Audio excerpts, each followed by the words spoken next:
Something is in the pipe. Something is breathing in the pipe. There are mistakes a person makes once, just the once, and then they carry the shape of that mistake with them for the rest of their living days. Not as a scar exactly, but as a kind of knowledge that sits permanently below the surface of ordinary thought, the way a stone sits below the surface of still water. You can't see it most of the time, but on certain nights, in certain silences, you become aware of it again. Its weight, its edges, the specific and irreversible nature of having gone down that particular switchback on that particular evening when every honest part of you was already whispering to turn back. I did not turn back, and that is where this story lives. I want to tell it slowly, because slow is the only way it makes any sense. The Appalachians are not a landscape that rewards hurry. They are old mountains, older than almost anything else on this continent, and they have had a long time to become what they are. A long time to settle their particular silences into place. A long time to decide what lives in them and what merely passes through.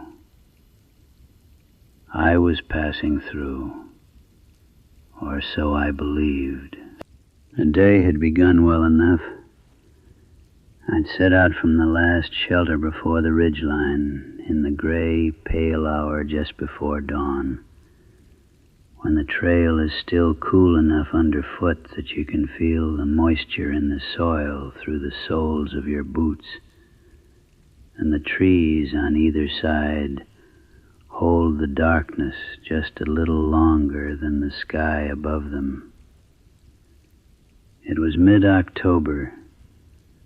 The maples had already given most of their color to the wind, and what remained on the branches was a dark, wet amber, the last of the season's warmth holding on with a particular, unhurried stubbornness. I had done this stretch before, years ago, though not alone. Memory is a strange trail guide. It tells you the general shape of a thing, the steepness of a particular climb, the way a certain viewpoint opens up without warning, but it withholds the details you actually need. The specific mile marker where your water runs low, the exact way the wind changes character when you gain the exposed ridge and there is nothing between you and the next county but cold air and the sound of your own breathing. I had 2 liters when I started.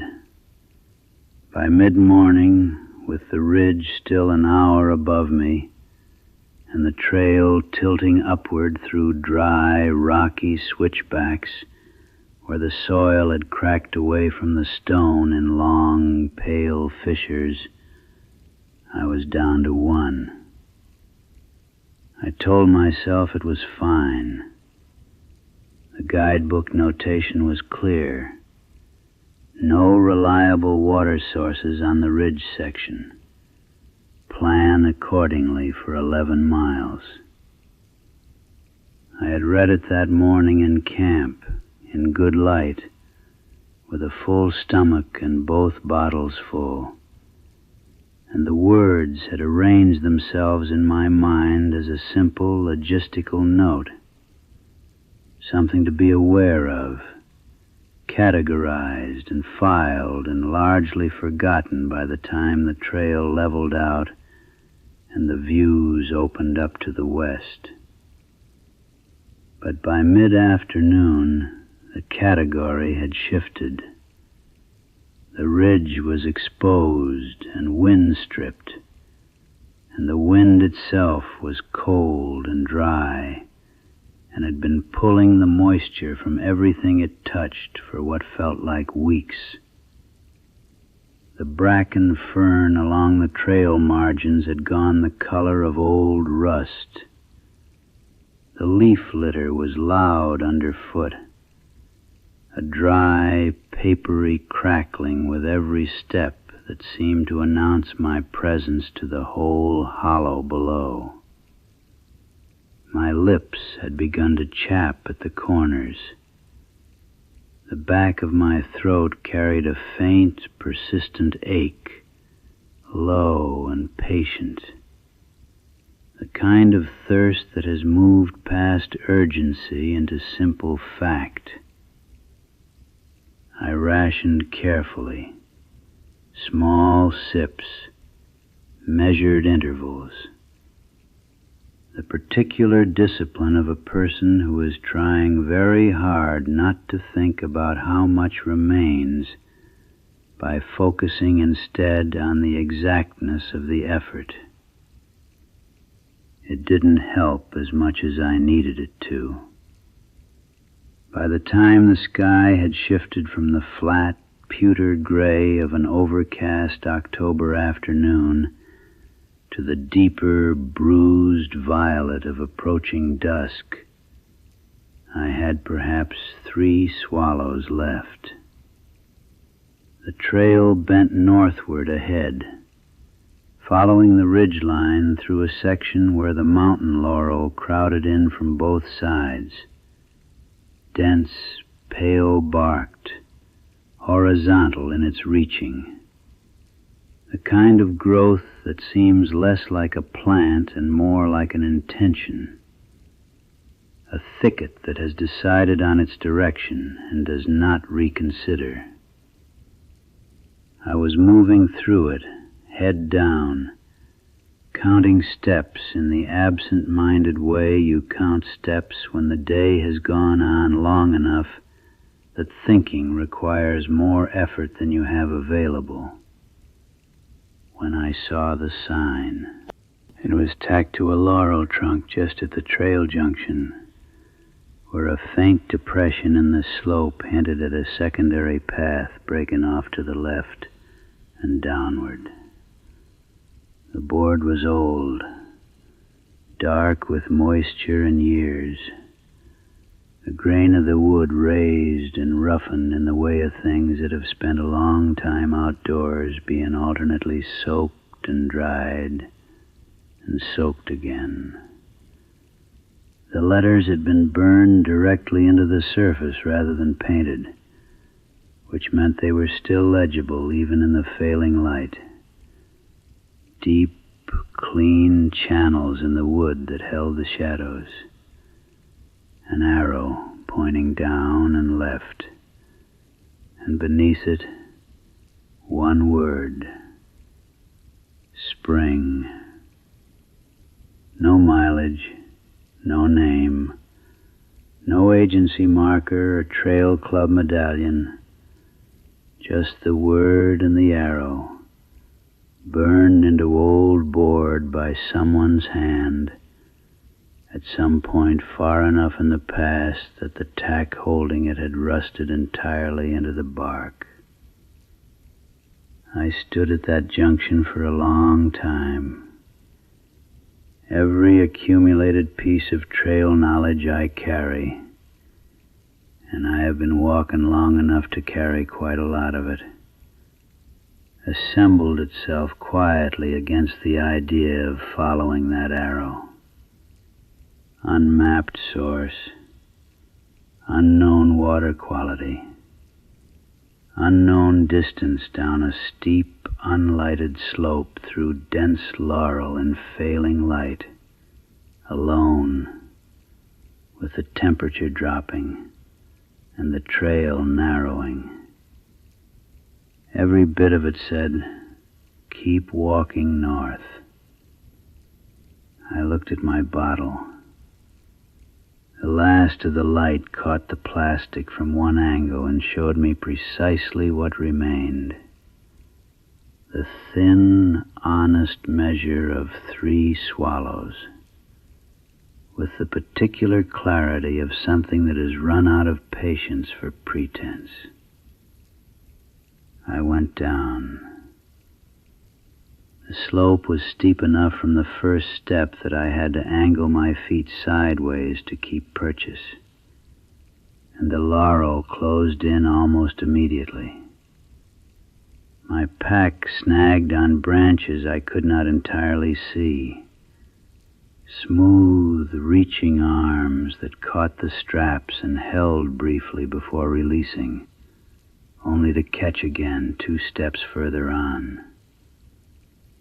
The smell changed within the first 20 feet of descent. Above, at the ridgeline, the air had been dry and cold and mineral. The smell of stone and dead bracken, and the stripped-down emptiness of a mountain releasing its warmth for another year. Down here, below the wind line, sheltered by the density of the thicket and the steepening hollow, the air thickened. It grew heavy with damp loam and the dark, sweet rot of decades of composting leaves packed in layers against the slope. There was iron in it, a sharp, clean, mineral edge, like rain on old nails, that told me before I could see anything that water was close. The spring box sat in a small depression where the slope leveled briefly, as though the mountain had exhaled once long ago, and the ground had simply settled into that breath and stayed there. The concrete was old enough to be returning slowly to the landscape around it. Moss colonized the entire upper surface in thick, dark mats of deep green and near black. And at the corners where moisture collected, a pale mineral residue had crystallized in thin, branching patterns like frost. The construction was rough and deliberate, a low, rectangular form, perhaps 3 feet on each side, sunk partially into the earth with a shelf of natural stone projecting above it to keep out debris. Someone had built it with their hands, with stone and poured cement, and the patience of a person who expected to use it for the rest of their life. And then the mountain had resumed the long, quiet business of taking it back. From the rear face of the box, the wall pressed directly against the exposed bedrock of the slope, a single iron pipe jutted forward, 1.5 inches in diameter, perhaps, 8 inches of visible metal before it vanished back into the concrete, and the concrete vanished into the rock. Whatever the pipe continued through beyond that point was inside the mountain. Solid stone and darkness, and a column of iron too narrow to illuminate and too deep to fathom. Water moved from its mouth, clear, thin, moving in a way that was not right. I noticed it, and told myself immediately that I hadn't. That is a thing the mind does in moments of need. It editorializes the evidence before you've had a chance to properly examine it. The water moved in pulses. It slowed. It stopped completely for 3 or 4 full seconds, long enough that I found myself holding my own breath in parallel. Then it resumed, a short, emphatic surge that wet the moss below the pipe mouth in a dark, spreading stain, before slowing again and stopping again. Underground springs do not behave this way. The pressure that drives them is geological, patient, old beyond any human accounting. It does not pulse. It does not pause. It does not surge and withdraw and surge again in a rhythm that resembles, uncomfortably, the rhythm of deliberate breathing. I crouched in front of the box. I took out my bottle. The cap made a small, clean click in the silence of the hollow, and the sound traveled further than it should have. The laurel held very still. Above, between the branches, the sky had gone entirely to the deep violet that is the last thing before dark. I held the mouth of my bottle beneath the pipe and waited. The water stopped. Not slowed. Stopped. The thin thread of it simply ceased, as though something far back in the dark length of iron pipe had closed around it completely, had made a quiet and total decision about the matter. I held the bottle under the dry mouth of the pipe. I waited. The woods waited with me. And then, from deep inside the mountain, not from the concrete, not from the 8 visible inches of rusted iron, but from somewhere far back in the lightless interior of that narrow pipe, from a place that should have contained nothing but pressurized water and cold rock and the absolute indifferent silence of the underground, came a sound, a breath, wet, slow, deliberate, the sound of a throat, a chest, a diaphragm working together in the unmistakable rhythm of something alive drawing air deep into itself. The way a person breathes when they have been dry for a very long time. When the act of drawing breath has become something between relief and suffering. A long, low, rattling pull of air, intimate as a bedside, impossible as the dark interior of a mountain. I did not move. I mean that precisely. My body ceased all voluntary operation without instruction from me. My hand remained beneath the pipe. My face remained close enough to the iron mouth to smell the rust of it and the wet mineral dark of whatever lay behind it. The laurel did not move. The hollow held itself in a silence so complete it had texture. And then the whisper came. I will not repeat what it said. I will tell you only that it was close, acoustically, impossibly close. The kind of close that carries no distance in it at all, that arrives at the ear as though the mouth producing it is right there, right at the source, with nothing between you.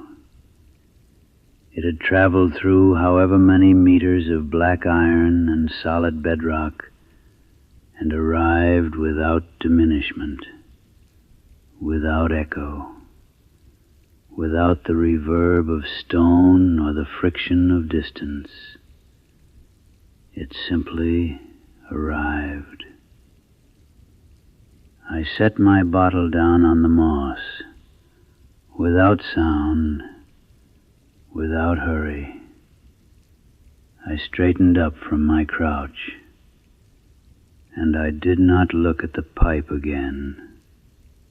This is what I have come to understand in the months since that evening, lying awake with the specific quality of that sound still present somewhere at the back of my hearing. What lives in that pipe is not a hunter. It does not pursue. It does not follow you up the switchback or wait in the laurel thicket for your return. It has, perhaps, never left that place at all. It exists precisely at the junction of the deep mountain and the surface, at the point where water is meant to push outward, where the earth is meant to offer something to the living. And it has learned, over whatever long measure of time it has occupied that space, that it does not need to move. It only needs to wait. It waits for the dry season, for the long ridgeline with no reliable sources, for the hiker who read the guidebook notation in good light with a full bottle and filed it away and forgot it until the afternoon had taken everything. It waits for the unmapped sign and the steep switchback and the moment of crouching, face close, the mouth of the pipe just there, the need overriding the older and quieter instruction that says certain openings in the earth are not for us. And in the space between the pulses of water, in those 3 or 4 seconds of complete stillness when the flow stops and the hollow holds its breath, it listens. I climbed back to the main trail in full dark, moving slowly, without my headlamp. I could not have told you then, and cannot tell you now, why darkness felt safer than light in that moment. It simply did. 2 miles north, I found a small creek crossing, unlisted, unmapped, 2 inches of cold water over flat stone, and I sat beside it with my back against a beech tree and filtered 3 liters and drank without rushing. The ordinary sounds of the woods return gradually. A branch settling somewhere in the dark above. The distant, patient drip of water on stone. I did not sleep that night. The spring boxes in that country are old. Older than the trail that passes above them. Some were built over seeps the old families knew, sources they used carefully, with the particular care of people who understood that not everything the mountain offers is offered freely or without condition. There is one, below a nameless ridge, in a hollow where the laurel grows too dense and too close, and the air carries the smell of iron and deep water and time. The pipe juts from the rock. The water pulses and pauses and pauses. pulses again, and in the silence between one breath and the next, it is already listening for yours.